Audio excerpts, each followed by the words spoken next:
서울에 있는 한 대학교의 정문 안내 데스크. 이제 막 수업 개강이 개강한 첫날인 듯 수십 명의 대학생들이 정문 안내 데스크를 지나가고 있습니다. 그런데 바로 그 순간 특이하게도 의사 가운을 입고 가방을 메고 있는 외국인 여성이 대학교 출입구로 들어오더니 갑자기 소리를 지르며 몸을 떨기 시작하는데요. 하지만 그녀의 급작스러운 행동에도 오히려 한국인 대학생들은 폭소를 터뜨리며 외국인 여성에게 다가와 알 수 없는 종이와 함께 한마디를 건넵니다.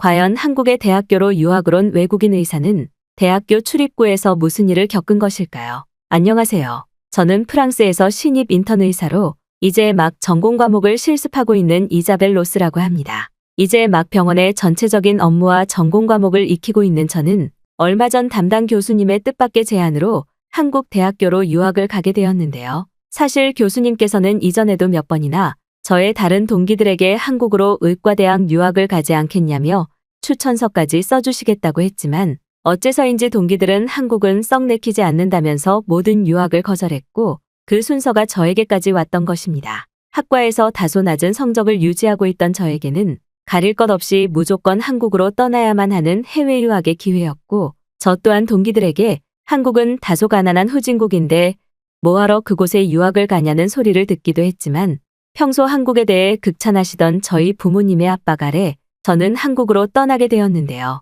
부모님과 교수님께서는 한국을 직접 경험하고 나면 생각이 아예 바뀔 것이라며 저에게 무려 2년여의 유학 비자를 신청해 주셨고 저는 약 3-4주 뒤 모든 전공 서적을 챙겨 한국에 도착할 수 있었습니다. 그런데 신기하게도 한국의 인천공항에 처음 도착한 순간 저는 무언가 잘못됐다는 것을 인지하기 시작했습니다. 평생을 프랑스에서만 살아오던 저에게 한국의 인천공항은 신세계 그 자체였고 더욱 충격적이었던 것은 입국 심사가 끝나자마자 시작된 외국인 공항 안내 서비스 때문인데요. 불어와 영어에 능숙하신 한국인 공항 직원분께서는 입국 심사가 끝난 저에게 무료로 와이파이를 사용할 수 있는 포켓 와이파이 기기의 신청과 휴대폰의 데이터 신청 심지어는 짐을 다른 곳으로 보낼 수 있는 택배 서비스까지 전부 옆에서 직접 안내해 주시면서 가이드를 해주셨고 저는 이러한 한국 공항의 편리한 관광객 안내 인프라와 서비스에 당황할 수밖에 없었습니다. 특히나 프랑스에서는 공항에서 누군가가 말을 걸면 당장 도망쳐야 된다는 말까지 있을 정도로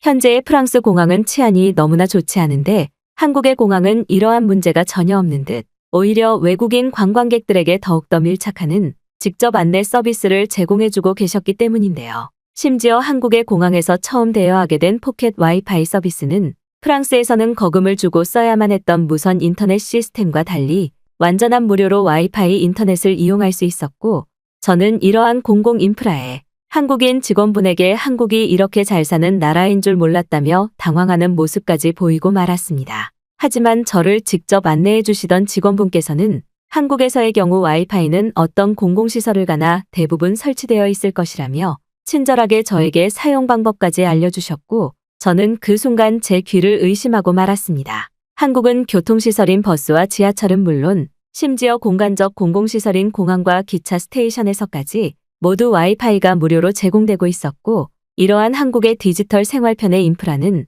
완전한 아날로그 시대를 걷고 있는 프랑스의 도시 모습과는 전혀 달랐기 때문인데요. 한국은 후진국이라며 절대 가면 안 된다고 했던 동기들의 말이 이해가 되지 않던 순간이었고 오히려 한국은 공항 내부의 지하철과 기차, 심지어는 버스 정거장까지 직접 연결되어 있어서 교통의 인프라에 있어서도 굉장한 편의성을 보이고 있었습니다. 아직도 프랑스의 공항은 그 어떠한 교통수단과도 직접 연결이 되어 있지 않아서 오직 자신이 타고 온 승용차나 엄청난 요금이 부과되는 택시를 불러야만 공항을 빠져나갈 수 있는 불편한 현실이었는데 한국은 2,000원도 되지 않는 돈으로 서울 도심 어디로든 갈 수 있었고 이러한 한국의 교통편의 시스템은 한국을 처음 방문한 외국인 관광객인 저에게는 그저 천국과 다름없는 시스템이었죠.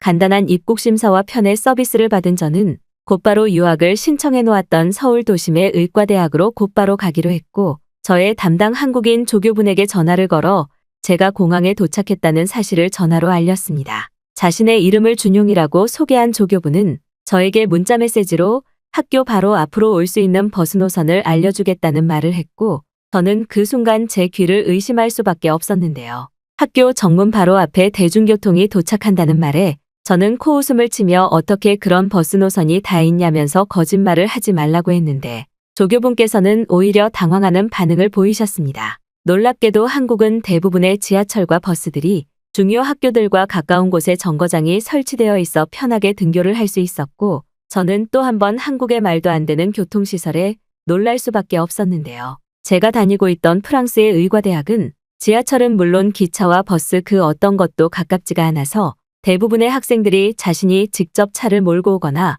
아니면 부모님의 차를 얻어 타고 등교를 하는 불편함이 있는데 한국의 대학교들은 이러한 불편함이 전혀 없어 보였습니다.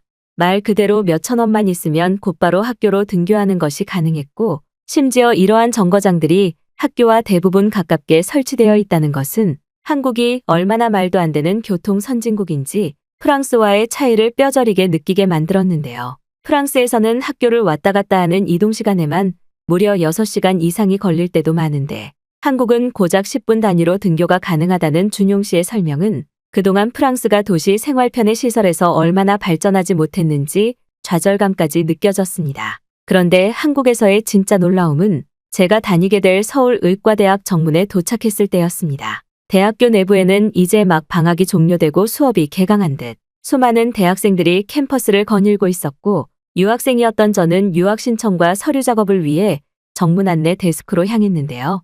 그런데 정문 데스크에 도착한 순간 저는 눈앞의 광경에 헉하는 소리를 내며 깜짝 놀라고 말았습니다. 보통 프랑스에서의 수강 신청 시즌일 경우 수십 명에서 수백 명의 대학생들이 자신이 원하는 수업을 신청하기 위해 서로 간에 새치기를 하거나 혹시 모를 싸움을 방지하기 위해 경찰들까지 동원되고는 하는데 놀랍게도 한국의 안내 데스크에는 수강 신청 기간임에도 단 한 명의 대학생들도 보이지 않았다는 사실인데요.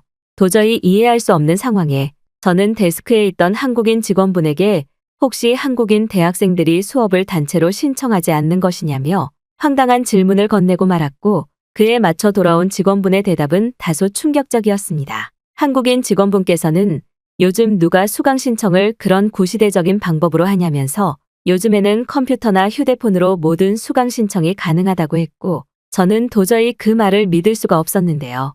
저 또한 프랑스에서 의과대학의 수업들을 신청할 때 제가 듣고 싶은 강의를 듣기 위해서는 수업이 열리는 3일 전부터 대학교 안내 데스크에서 줄을 서거나 텐트를 치고 잠을 자는 불편함을 겪어야 했는데 한국의 디지털 수강 신청 방법이라면 이런 비효율적인 시간이 발생할 이유가 없었기 때문입니다. 심지어 더욱 놀라운 것은 휴대폰으로 수업의 신청뿐 아니라 다른 사람과의 교체까지 가능하다고 했고 저는 한국의 디지털 인프라가 학교에서까지 발전되어 버린 모습에 정말 할 말을 잃고 말았는데요. 아직도 프랑스에 있는 대부분의 대학들에서는 현장에서 줄을 서거나 서로 대리인을 이용해 새치기하며 싸움까지 발생하고는 하는데 한국은 자신의 집에서 인터넷으로 수강 신청을 하니 서로 간의 마찰을 일으킬 일도 없었고 시간과 장소에 구애받지 않아 더더욱 편해 보였죠. 저는 곧바로 이러한 충격적인 한국의 디지털 수강 신청 시스템을 동기들에게도 사진으로 찍어서 보여주었고 역시나 제가 한국으로 간다고 무시했던 동기들은 그게 정말 사실이냐면서 깜짝 놀라는 반응을 보였습니다. 심지어 제 말을 끝까지 믿지 않던 한 친구는 자신이 직접 한국인 직원분과 통화를 해보겠다며 해외 전화까지 걸어왔고 저는 이러한 동기들의 모습에 왠지 모르게 한국으로 유학을 온 것에 뿌듯한 자부심마저 느껴졌는데요. 안내 데스크 직원분께서는 유학생은 바로 옆에 있는 전자패드로 수업에 대한 신청을 하면 된다고 했고 의과대학 유학생으로 온 것이기 때문에 크게 어려운 것은 없다고 설명을 해주셨습니다. 편리하게 전자패드로 수업을 신청하니 너무나 쾌적했고 저는 왜 전공 교수님께서 한국으로 유학을 가면 전공 지식뿐만 아니라 인생이 바뀔 수도 있다고 말씀하셨는지 이해가 되기 시작했어요.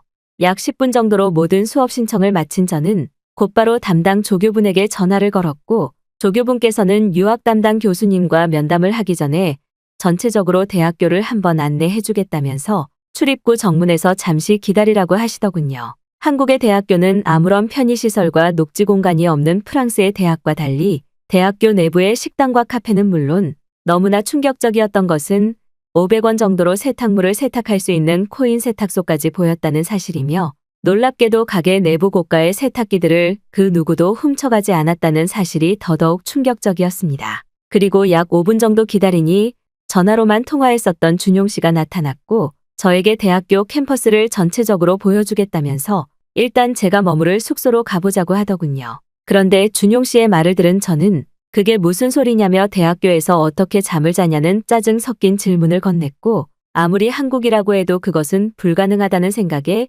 황당한 반응을 보일 수밖에 없었습니다. 하지만 이어진 준용 씨의 대답은 저를 큰 충격에 빠뜨리고 말았는데요. 준용 씨는 유학생의 경우 무료로 대학교 내부의 기숙사를 이용할 수 있다는 말도 안 되는 설명과 함께 오히려 대학교 외부의 거주 형식에서 지내게 되면 고정적인 거주 비용으로 인한 문제 때문에 학생들에게는 대학교 내부의 기숙사가 더욱 인기가 많다는 말을 하시더군요. 그리고 준용 씨의 안내로 인생 처음 대학교 기숙사의 내부에 도착한 저는 제가 머무를 방으로 들어간 순간 그만 할 말을 잃고 말았습니다. 프랑스에서는 대부분의 대학교들이 예산 부족의 문제와 도난의 문제 때문에 오히려 대학생들의 기숙사를 없애고 인프라 또한 그렇게 좋지 않은데 무료로 지낼 수 있는 한국 대학교의 기숙사는 마치 호텔처럼 느껴질 정도로 그 내부가 쾌적한 것은 물론 다양한 편의시설들까지 제공되고 있었다는 사실인데요. 준용 씨는 다행스럽게도 유학생을 위한 방이 몇 개 남아있어 저에게 제공할 수 있다면서 기숙사 내부 이곳저곳을 안내해 주겠다고 했고